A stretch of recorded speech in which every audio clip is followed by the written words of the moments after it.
Welcome to Intro to Rap. I'm Jeremiah Kingdom, and today we're going to talk about what is rap, the history of rap, and then we can get into how rap came to be a commercial industry. All right, so what is rap? Rap stands for rhythm, artistry, and poetry. Well, what is this thing called rhythm? Rhythm stands for a repetitious sound. Anything that is repetitious, that can be repetitiously repeated. You know, rhythm is an everyday thing. You know, rhythm is our heartbeat, right? We hear rhythm in the dup, dup, dup, dup, dup, dup. We also hear rhythm in the clock. Tick, tock, tick, tock, tick, tock. We also hear rhythm if we were to go outside and to stand by the expressway. There's a flow of traffic. There's a rhythm. And so rhythm is an everyday sound that we experience. So today we're going to look into, how rhythm is not just something that is just in rap, but it's also an everyday phenomenon. The next thing is artistry. What is artistry? Artistry is anything that can be done skillfully in an artistic way. For example, there is an artistry to how someone can create some pottery. There's a distinct quality to how that pottery is created, right? Some would even argue maybe there's an art to how your grandmother made some macaroni and cheese. Because some would say that, hey, my grandmother has the best macaroni and cheese. There's a specific, distinct quality to it. Some would even say that, there's this artist, The Baby. Some say that there's a distinct artistic way of how he expresses his rap. Some people rap fast. Some people rap really slow. See, artistry is a distinct quality that is done in a skillful way. So let's talk about what poetry is. Poetry is a literary device that is used to convey meaning, feeling, emotion. Yeah, poetry is something that we see every day, but it has so many different forms. But today, we'll just take in, what poetry is. All right, let's talk a little bit about history of hip hop. Where did hip hop start? Hip hop started in Africa from a griot culture where this person called the griot was the storyteller. Because in this part of the world, people didn't always write everything down, but the griot was someone who had the ability to be able to tell a story. And those stories were passed down. You fast forward to certain cultures in the Caribbean where there were sort of this thing called playing the dozens. Playing the dozens was an act where you say, well, yo mama or this or that. People did it for a theme of fun. You take that look at that time period and you go back to a time in the 1970s in the Bronx. A guy by the name of DJ Kool Herc was working with a sound that was innovative, was creative, it was unique, and it was artistic. See, it was a back-to-school summer jam that was going on. And at that time, DJs would compete with one another, but this DJ was throwing a back-to-school summer jam, and he would use something called a vinyl, which is something DJs use, and put on a turntable. And that vinyl was put on a turntable. Anytime the vinyl would spin, there would be certain sections of the song that the DJ would like, and that other people would like.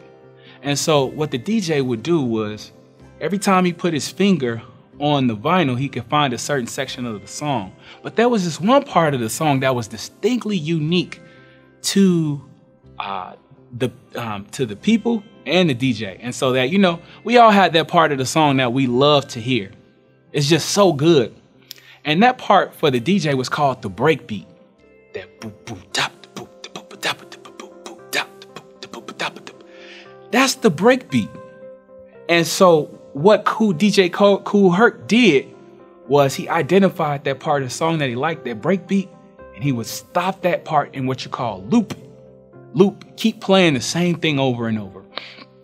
And people would dance to it. And that's what was birthed out of that was called breakdancing. People would dance at the break. And so what happened was at 1520 Sedgwick, at these complexes where people lived, it became contagious. Other DJs were doing it. And this became a phenomenon.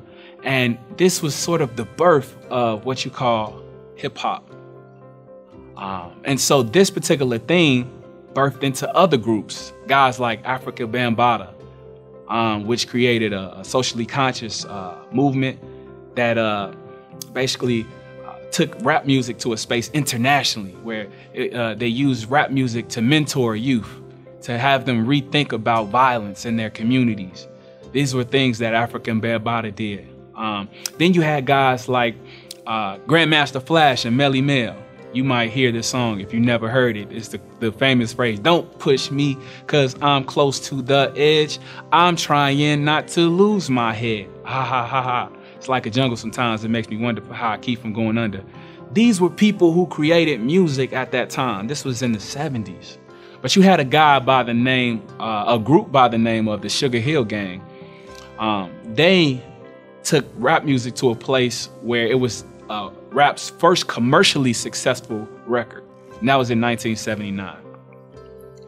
You know, you fast forward to that place, you know, rap music started to get more popular. As it started to get more popular, you had different variations and different styles, things like gangster rap.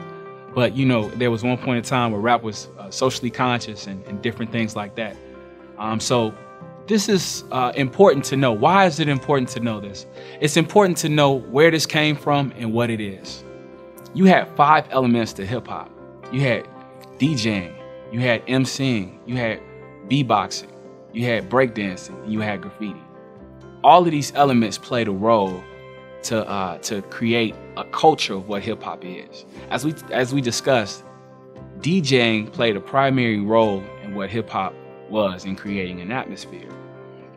Imagine a rap song without music. It would be interesting, but perhaps not as interesting, you know? And if we're speaking about rhythm, drums are something that create a textural rhythm to a song, all right?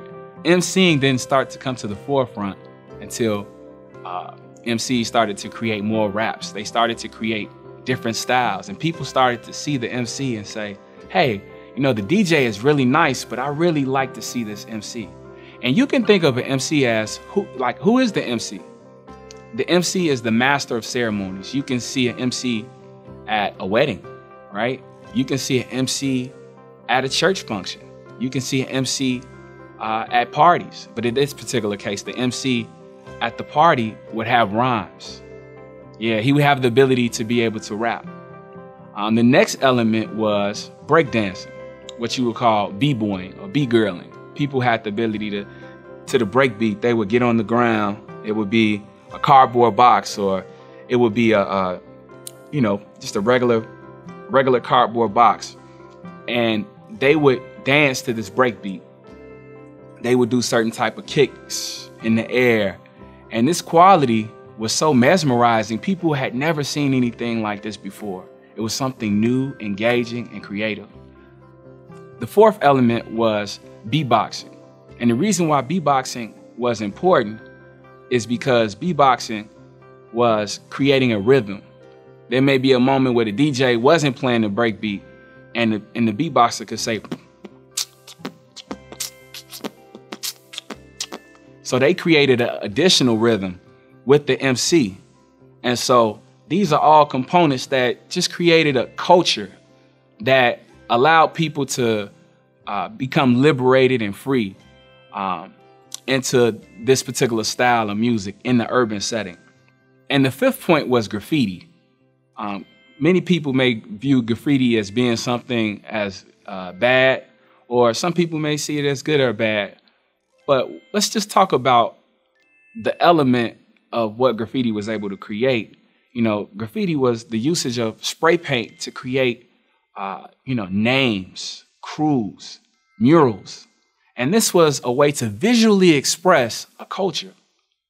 And, if you think of someone who is getting a tattoo, there's some tattoos that are very intricate, that are very vivid, and they paint a picture and tell a story.